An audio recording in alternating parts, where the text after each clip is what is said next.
The following feature presentation is part of the Skywalking Network.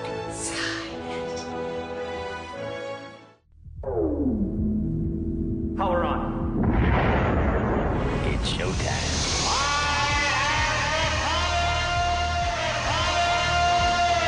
Boldly go where no one has gone before. Warp 1, engage! Welcome to a journey through time, space, and pop culture. A journey through a career in the special effects industry. Welcome to the Max EFX Podcast. In this podcast, we'll talk to Max Cervantes, who has worked in the special effects industry since 1985. He's worked on many of your favorite TV shows and movies like Star Trek, Starship Troopers, and Beetlejuice. I'm your host, Kevin Toft. I'm here with Max. This is episode 5, continuing with Max's career in the special effects industry. Hey, Max, how's it going? Hey, Kevin, it's great to hear from you again. I'm really looking forward to this episode, and I hope everybody else out there enjoys it as much as we are going to. It's going to be fun. We're going to deep dive, but first we've got some sad business to pay tribute to. Yes, sadly, as of we record this is December the 20th, 2020, and just last Thursday, we lost Jeremy Bullock, the original actor to have played Boba Fett. Jeremy was a really sweet, kind, wonderful man. He worked in the entertainment industry in England for years and years and years before he got the part of Boba Fett for The Empire Strikes Back and Return of the Jedi, and as well long after that. And I was lucky enough to meet Jeremy. First, I worked for a company called Icons Authentic Replicas, and they had secured through Lucasfilm a license to make replica X-Wings and TIE fighters and lightsabers. The company had thought of an idea of doing a sort of convention tour, gathering people together of a certain movie we all know and love from the Star Wars movies, of getting David Prowse as Darth Vader, Jeremy Bullock as Boba Fett, Anthony Daniels as C-3PO, Peter Mayhew as Chewbacca, and Kenny Baker as R2-D2, and they would do a tour called Men Behind the Masks Tour. And the very first one that they did, my boss decided that near the end of Jeremy's talk on stage, that I should go out on stage in my full Boba Fett costume and basically drag Jeremy off. This would be, of course, not to interrupt his talk, but sort of like as a funny little gag at the very end. It went off really well. Jeremy played it off really well, like the consummate professional he was. And after we got off stage, he said to me, laughing, he said, "You must be hot in that thing." He said, "I know exactly what you mean." And so after we got done having good time laughing and talking about it, later after I got out of the outfit, I asked him if he would please autograph my helmet for me. And he did, and he autographed it on the cheek. Now, normally at conventions, he always, because it was faster, he would autograph people's helmets on the crown, the top of the head, but on the cheek, and he wrote on it, "Stay cool, Max." And that was sort of like our little running in joke whenever I would see him at conventions. And he was a really, really sweet guy. I don't know of a single person who ever had anything bad to say about him. He was always a gentleman with the fans and just so giving of his time. Years later, I saw him several times between that, but years later, I was lucky enough to have helped sponsored him in getting him into the 501st as an honorary member.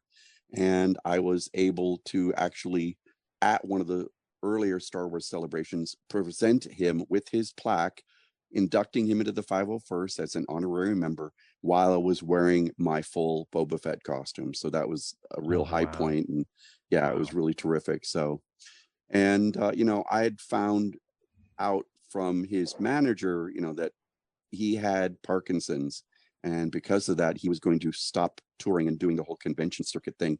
Because you have to understand, he was really going around the globe a lot, to Europe and Asia and the United States, different locations, making appearances and signing autographs for the fans and such. And it wears on you after a while. And he and his wife had decided, his wife Maureen decided that he would retire from doing it and just hang out and enjoy the rest of his life. And that's what he did. That doesn't sound like a bad plan. Nope. Enjoying life. No. And so God bless Jeremy Bullock and Godspeed, and the force is with you now. And Max, I think also I'd like to mention David Prowse. Oh, too. most definitely. Most definitely. Well. I mean, my God, you can't have Star Wars without Darth Vader, and you can't have Darth Vader without David Prowse. I just want to make one observation about his, somebody could sit there and think you could put anybody in that costume. But I think we've seen the difference of when somebody other than he is in that costume. There's something about his stance. There's something about the way he moves and walks, and that it's extremely noticeable. I think like in Rogue One, you can see I can see the guy was trying to get it, but I don't know. It's just, maybe I'm imagining it. I don't know, but it feels to me like you can tell the difference. No, very much so. You can, having been a suit performer myself, you can tell the difference between one person and another, and I think that was the case definitely with other people donning the Vader costume. You can definitely tell, Dave had a certain way of going about it. Well, with that, shall we start diving into your early days? Why don't we take it from when you actually moved to Los Angeles? Okay. Well, I'd finally gotten a point in my life that I had decided I really needed to just do it, and make that scary decision to move. Moving to Los Angeles was a huge, big step. What year was that? That was in 1984. I started in the business in 85, but I moved to Los Angeles in 84. I moved to the city with a couple of friends. Well, the three of us moved to Los Angeles. My friend Dino was from San Bernardino area. My other roommate, he was from Riverside, and I lived in Corona. And we found an apartment that we shared, the three of us, in the Van Nuys area, not too far from the Bush Brewery, which is off of Roscoe Boulevard and the 405 freeway, which is not too far from where the original ILM was, which is off of Valjean Avenue and just south of the Van Nuys Airport. I know their dumpster quite well because when I was younger, when I was about 17 and 18, we would come to LA and visit with a friend of ours who worked in the business, and we went dumpster diving in their garbage cans a couple of times when they were making Battlestar Galactica, and found some remnant vacuum formed body shells of Cylons that were rejects.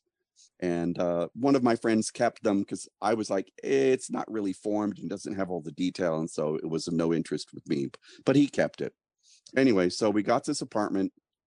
I came to the city just scared as all hell because I had very little money to go on, so I had to get a job quick. And I have a degree in industrial plastics, a bachelor's of arts degree that I'd gotten in college.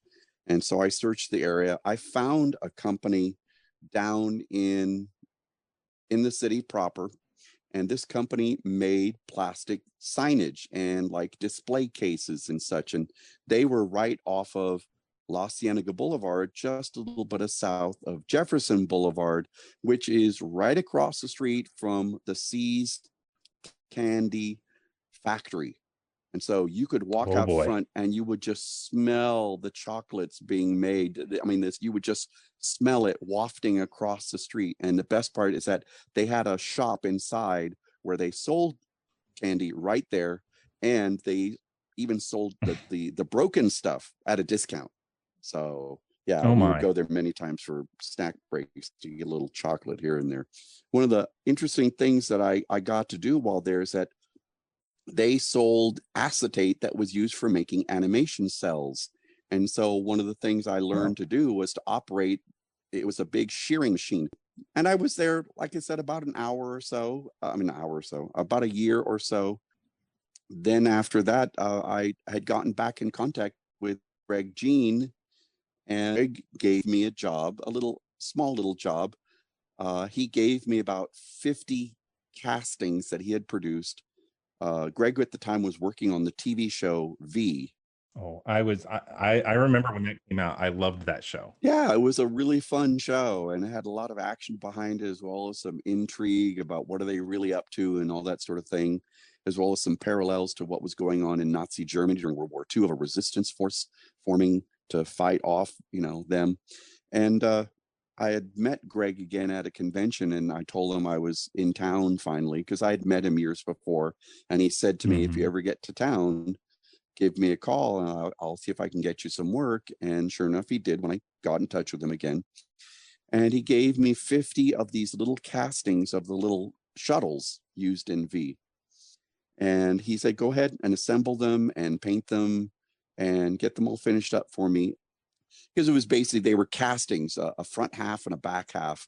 And so you just had to sand the two pieces, glue them together. When I got them to Greg's shop, which at the time was in Mar Vista, which is an area south of Venice, and I gave them to Greg and asked him, well, so Greg, what are all these little shuttles for? He says, with a big grin on his face, says, well, it never hurts to sweeten the pot to the company you're working for. He said, these are going to be given away as Christmas presents to the production, because it never hurts to, grease the palm who you're working for, Max, are you sure you didn't make 51 of those? And no, I didn't. There was only 50. Did you didn't manage to get one? No, actually I didn't. Because Greg gave me 50 and he said he needed all 50 of them. So I didn't get one, but I did end up getting. You didn't have the original mold? No. To make another Greg one? just supplied me with all the castings. So it was my job just to, sand them at where they were cast and assemble them and paint them. I didn't do the casting work. Looking for more work, yes. I found a place that was called David Stipes Productions, and it sounded just like the sort of thing for me. Yeah, well, it was the guy's name. So I called them up. I cold called them.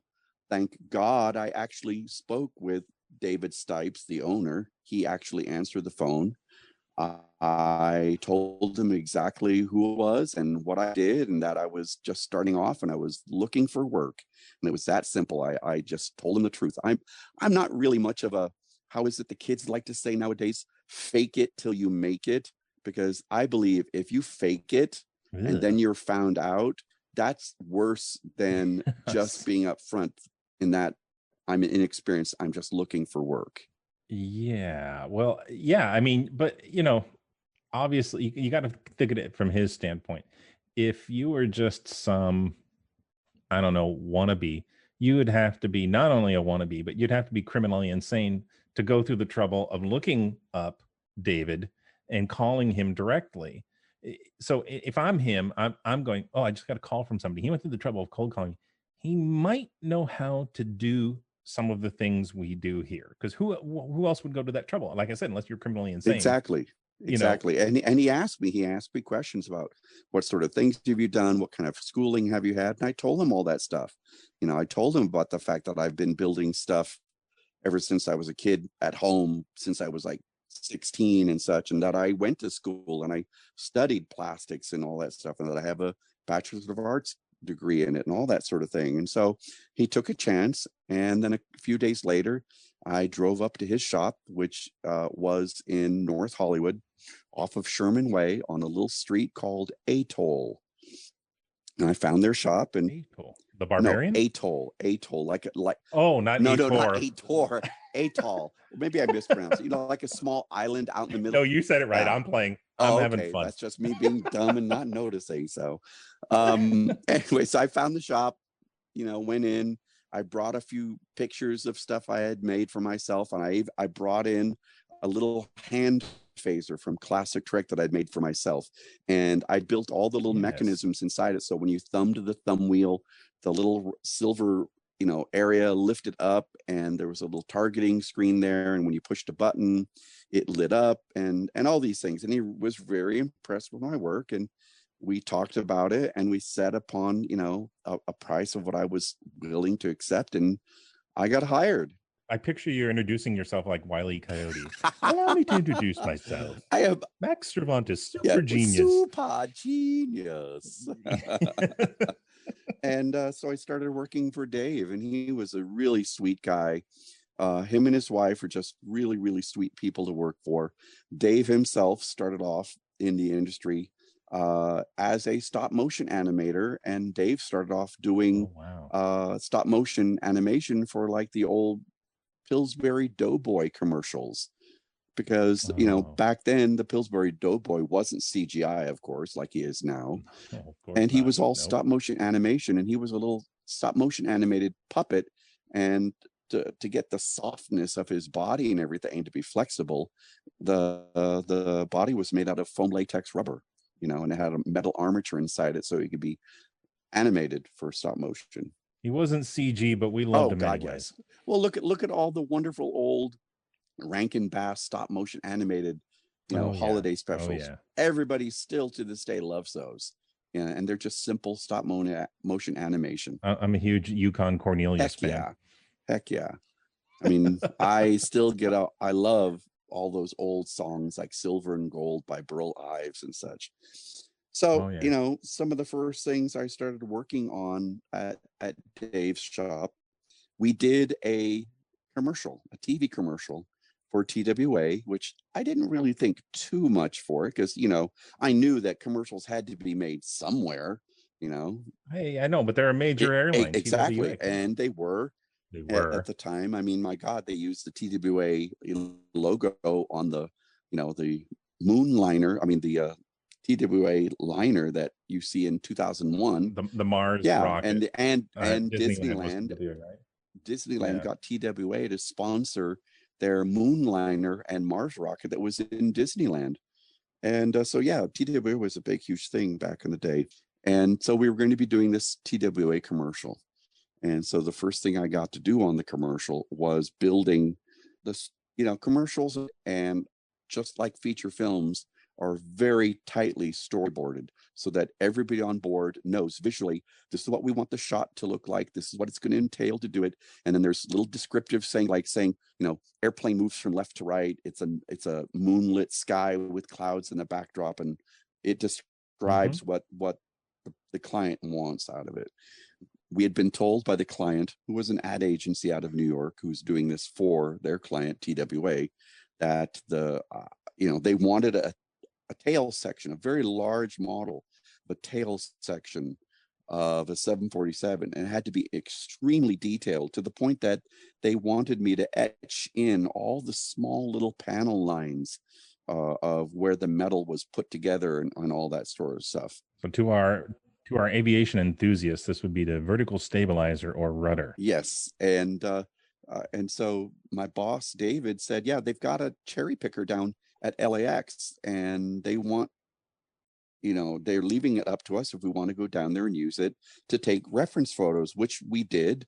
And then from those photographs, which were extensive, I then had to sculpt the body, the airplane tail. It was just about, in scale, it would be like about 25 feet forward of the very rear door and all the way to the rest of it. And I sculpted it out of a hard urethane foam in 4 pieces. Wait a minute. So there was no wood construction or metal underneath? No, it was all solid. You just went foam. straight to foam? Yeah. Oh, wow, man. Yeah. So it was a hard urethane foam sculpted into its shape. I made it in 4 pieces because it would be easier and cheaper. So you had the main fuselage. You sculpted the panel lines in? Well, I did later. So I sculpted the main body shapes, like the main fuselage, the tail fin, and then the 2 side rudders. So I made all 4 parts separately. And then once I got them the right shapes and everything, there used to be a material back then, I'm not sure if it's still available, called Press Tech. That was the name of the product. And it was basically like airbrushable Bondo. You'd mix it up in a small, like an industrial sprayer, like the kind of thing you would use for spray painting cars or repainting cars in an auto body shop.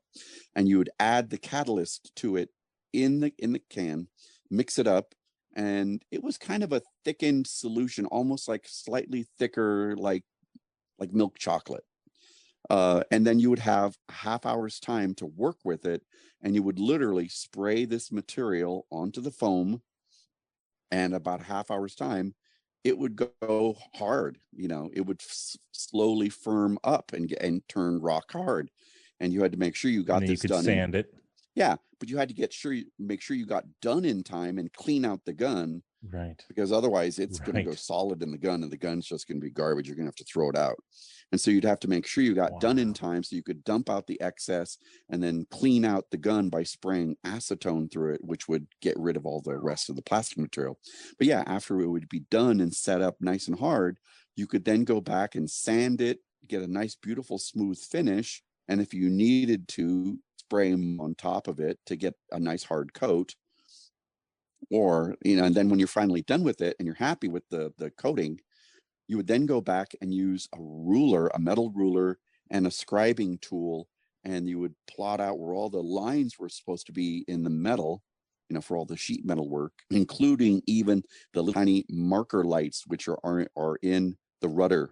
And what complicated this as well is that they wanted the little tiny lighted beacons that go on the tail fins, sanding it and priming it and getting all the finish just right.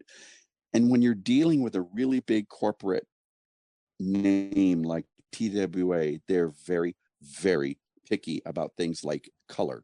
We had to get Pantone color numbers from them so that we could make sure that the paint, the white, the red, and the silver would all perfectly match what they use on their real airplanes. So you go through this whole lengthy process. I mean, about this, how things show up on TV, a color in real life and a color in TV are two different things. We talked about this with Star Trek uniforms in the past, that the material in when you see it in person. Yeah. So this is your first real taste of it, but throughout your career, you've had to deal with color and TV. Exactly. And I already knew what Pantone color sheets were because I learned about that when I was in theater in high school, as well as then in college. So I was used to that, and I was fine. I'm not, married to this thing. It's like, if this is what you want color wise, that's what I'm going to do, because you're the client, you're paying for it. I have to make you happy. My job as an artist is to make the client happy, not what I want, but what they want. Sure. And it was fine. It was easy enough. And we got up samples, and we got an approval from them, and we went ahead and then painted it all up.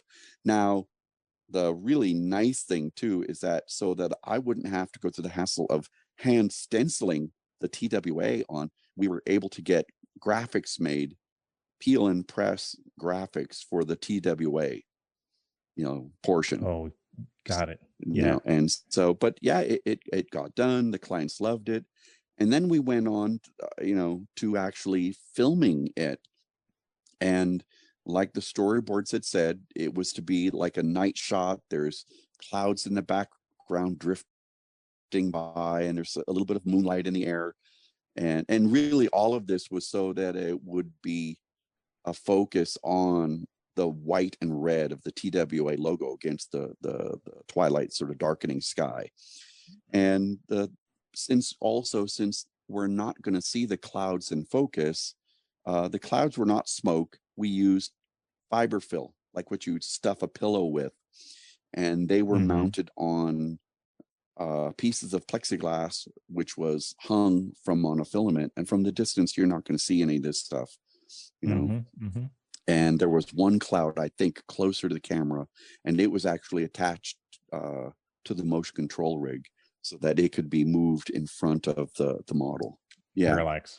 Yeah. And it came out great. I mean, you saw it fly by, and you saw the little wingtip lights blink as it went through the shot, and it looked terrific. After the whole project was over, I then later found out why the ad agency insisted on the level of detail in the tail section, because after we were done with the commercial, they had me mount it to a plaque, like the way you would mount a trophy to something. And the ad agency gave it to the head of TWA. So that model that I made hung in his office for a very long time, apparently. And that was... What was the total height of the tail? I would say the whole tail, I would say the tail was about 3 feet long and about maybe a foot and a half tall. Okay. So it was funny because I was picturing it a little bit bigger. I've seen the commercial in my head. I'm picturing you working on something more like 6 or 8 feet. I might be misremembering with age. I have pictures of me having built it. So we'll post those we'll repost those for everybody so they can get an idea of the scale of this, because there were other parts of this commercial that you guys had to build as well. Oh yeah, and part of that was then we had to build a full model of a full 747, which would be used in a couple of different shots for the commercial.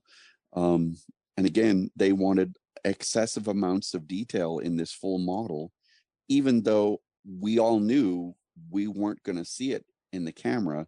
And it turns out, again, it was the same thing. The model was given to one of the other top executives of TWA because they had me build it with a full interior. I had to make all these little chairs and paint them for the interior, even though we knew we weren't going to see it, but it was because it was intended as a gift, again, to sweeten the pot, kind of like what Greg Jean did with, the people who he was working for on V. The ad agency, the cost of doing business. Ad agency gave the model to one of the executives at TWA. We didn't put any people in. We didn't go that crazy, but we did put a flight crew up in the cockpit. And that model was also built to be mounted to a motion control system. One of the shots I really love in that commercial, though, and Dave was just a genius at figuring out how to do things in the camera, in front of the camera, so that it wouldn't have to use a lot of optical work. The shot from the storyboards called for a camera to be looking up at a big, tall, mirrored office building with a twilight sort of sky behind it, and a sunset being reflected into the mirrored building. And Dave was so inventive. He came up with a great way, and it was shot in one pass, maybe a second pass for the beauty lights on the airplane. But since the mirrored building, we're seeing the 747 model, the full one, in the reflection of the bronze mirrored building. He put the sky backdrop, the sunset sky backdrop was a painted backdrop painted on 2 pieces of masonite, and they were hung at just the right angle. And because of the way the camera was looking up at it, you didn't see the slot down the middle of them, because the slot was so that the airplane on its motion control rig could be flown in front of the mirrored building and yet see the reflection of the sunset sky backdrop and do it all in one take. And because of the 2 pieces of masonite with the painted backdrop overlapped each other, you couldn't tell that there was a motion control rig there. And the motion control rig's arm was custom made, bent into the shape of the airplane's wing, so that the wing itself was covering up the bar holding up the motion control rig. And it's a great shot because it's very short, it's very clever, but it was done that way because it would be able to be done easier without any optical work. Yeah, anytime you can get it, but they always say that in camera is best. If they can get it in camera and they don't have to go back and do any post, that's a money saver. Yeah, because even if we had to go back and reshoot it for whatever reason, it would still be faster and easier because it was all done in the camera. And I think that shot was only done in 2 passes. The first pass being called a beauty pass, which is exactly the way they want it to look, and then a second pass just for the little marking lights on the airplane, so that they would show up as little tiny blinks of light as you do the shot. It was also a tribute to Dave's genius of how to do something quickly and easily, in that the storyboards called for the shadow of a 747 to fly over the famous pyramids of Giza in Egypt. And so we made a very large miniature of the landscape, including small miniatures of the pyramids. And I think the miniatures of the pyramids were only about 4 inches tall, because again, the storyboards showed that this would be a high aerial shot of a as if another airplane was shooting from above, looking down onto it. And then to produce the shadow of a 747, we made a cardboard cutout, a silhouette of an airplane, and it was mounted, a 747, and mounted on 2 pieces of monofilament. And then that monofilament airplane on 2 pulleys was pulled across in front of a light to produce the shadow. And the other camera would then be up higher shooting the whole thing. And of course, the monofilament doesn't show up as shadows, and you just see this beautiful shadow of the 747 flying across the flat desert floor and then flying up and over the pyramids for the tracking shot. It came out really well. And to make it easier for the motion control setup, since it can't perceive direction, it can't tell you're looking at something sideways or looking up or looking down, the whole landscape model was turned slightly sideways, so it would make it easier for the camera to track it, because literally the model was almost on its edge, But again, the camera can't tell which way is up. We tricked the camera into thinking which way is up, So did you guys actually do any movies? Oh yeah, we did lots. We did several. The one of the movies I remember that was a lot of fun and a lot of funny stories came out of it was a low budget, I believe it's a Roger Corman film that was called The Stuff. And the movie was released with a tagline of, "You better get the stuff, before the stuff gets you." And it was a comedy horror film, and I remember Garrett Morris being in it. And basically, these people are digging in a rock quarry, and they find this yogurt-like material in a cavern, and somehow somebody eats some of it, and they discover that it's a weight loss supplement. And it's like, the more you eat this is good stuff. Yeah, the more you eat this stuff, the more it helps you lose weight. So they start selling it all over the country, and then some scientists do some research on it and find out the stuff is a living entity, and it's eating people from the inside out, and it eventually will kill them. There's something not right about this stuff. Yeah. There's so much punny stuff you can do with this stuff. Exactly, and that's why it lent itself to being a comedy horror film. And for the movie, we did the 2 big shots that I remember that really stands out to me is that we had to build a model of the Rock Quarry for a climax shot in the film. There was also a shot of using the same model of an 18-wheeler truck driving into it and another one leaving. And then I remember that we did this really fancy climax shot for the end of the movie where I don't remember who it was, but they decide they have to blow up this place and bury it so nobody can ever find it again, and to keep the stuff from getting out again. And so they blow up the Rock Quarry. Well, we weren't going to use real explosives. It was a fairly decent sized model. It was about maybe 6 feet wide, and we used 4 air mortars. An air mortar is a tank which is full of pressurized air, and then there's an electric solenoid valve attached to it, so that when you depress the switch on it, it fires off the solenoid valve and lets all the air out all at one time. And so it's an air explosion. And we had 4 of these built into the model wall.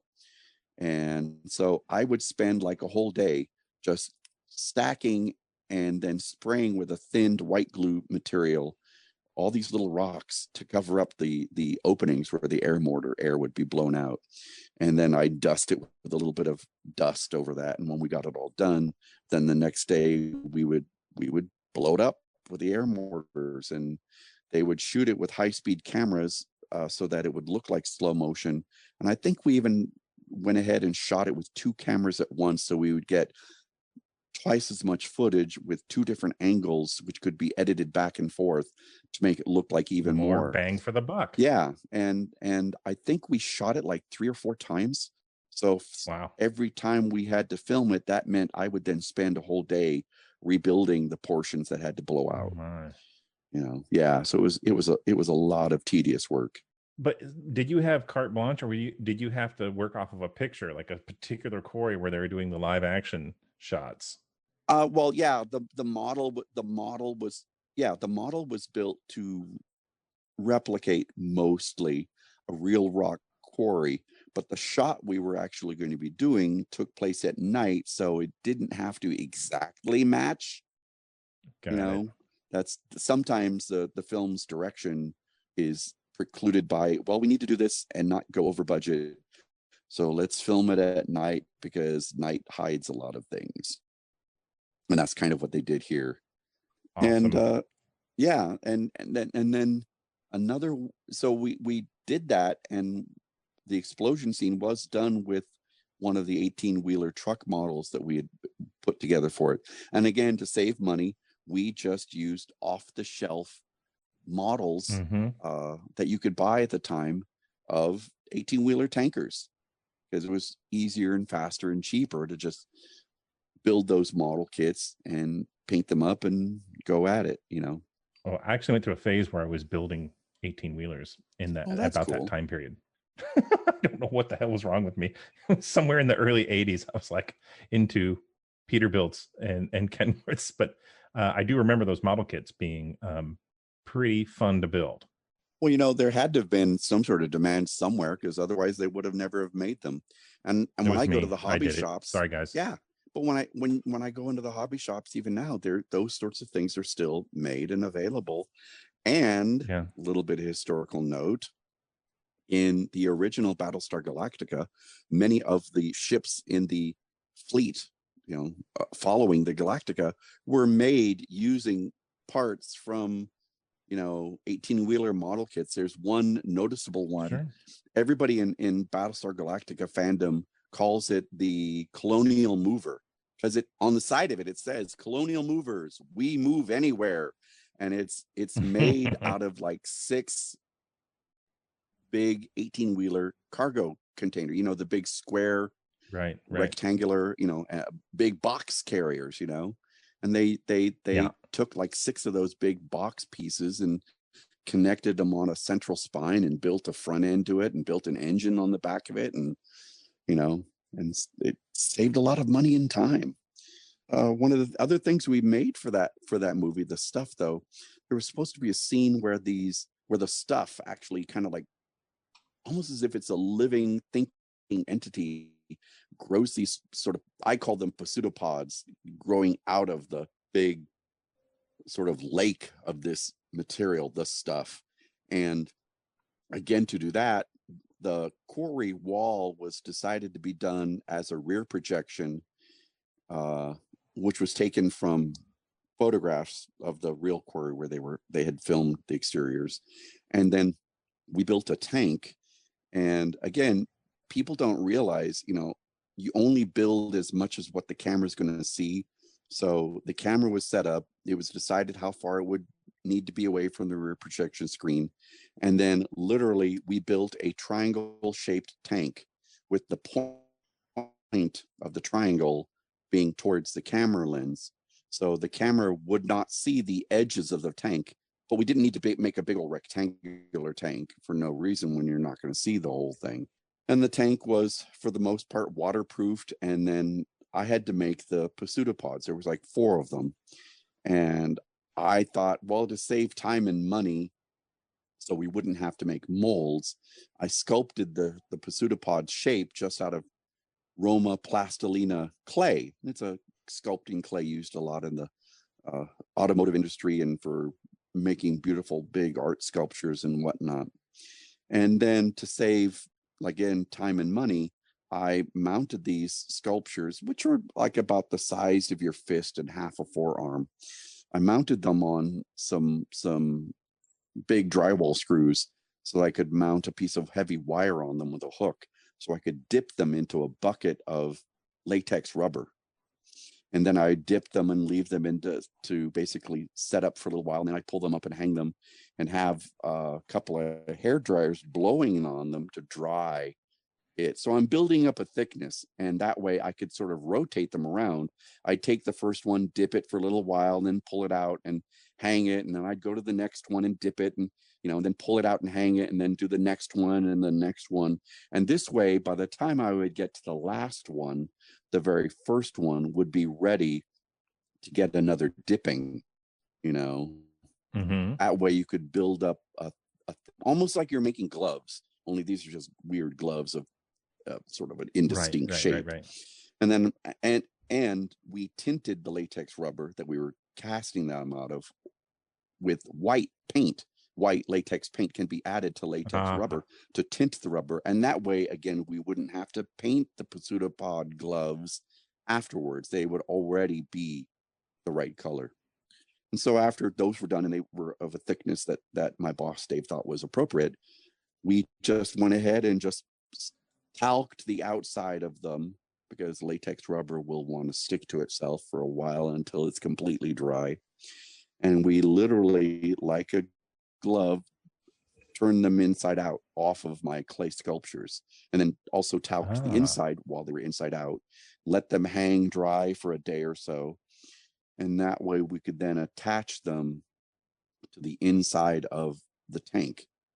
And then the tank was filled with a mixture of Methicill. Methicill is a product that is a byproduct of the paper making industry. Methicill is paper pulp with water, and it's almost completely clear. It's very sticky and viscous.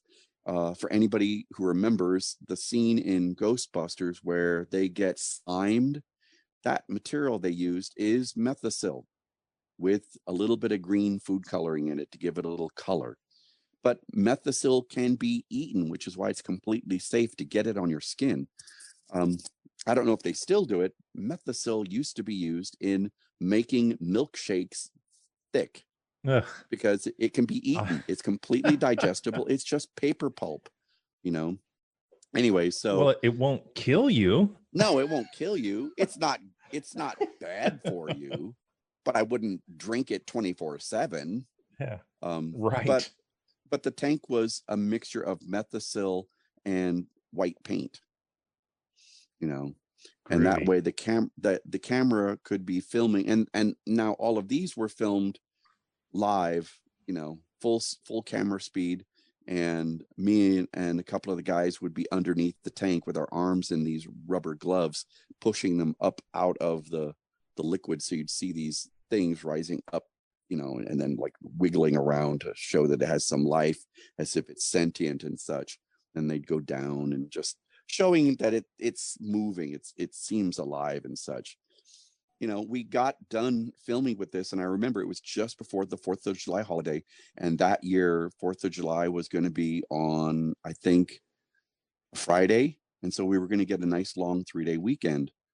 And we close up the shop, you turn off the lights, you turn off the power, and of course, since nobody's going to be there, you turn off the air conditioning. And we come back expecting we're just going to go right back at it and finish up the shots and everything. And we found out that the tank had leaked, and the Methicill with paint mixture leaked all over the soundstage floor, and it just smelled bad. It smelled like pancake batter gone bad. Luckily, it didn't get in onto the motion control equipment, because the motion control track was all up on little pegs, little feet that raised it up about 2 inches up off the stage floor. But boy, what a mess to have to clean up.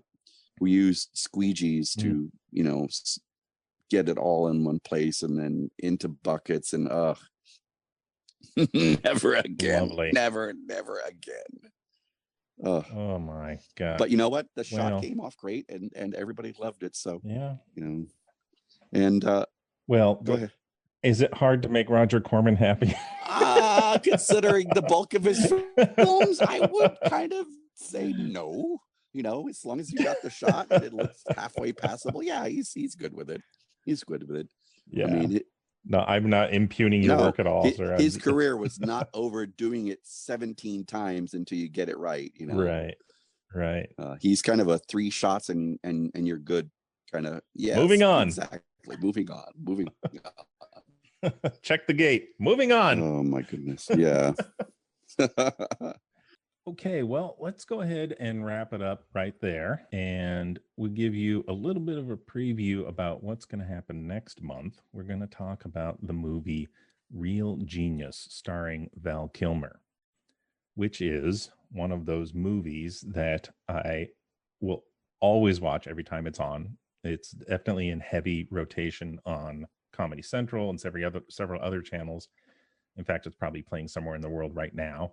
But I as long as I've known Max, knew he was involved in it. That was one of the reasons I always like to watch it. Sometimes I would just, if I only had time to just catch his scenes in the beginning, Max's, then I would have to go somewhere. But so I always would watch it for different reasons over the years. But if it's on, I'm always watching it. There are some really great visual effects that are worthy of discussion, and we will definitely dive into that next month. Yeah, because most of the stuff I did is at either the beginning of the film and at the end of the film.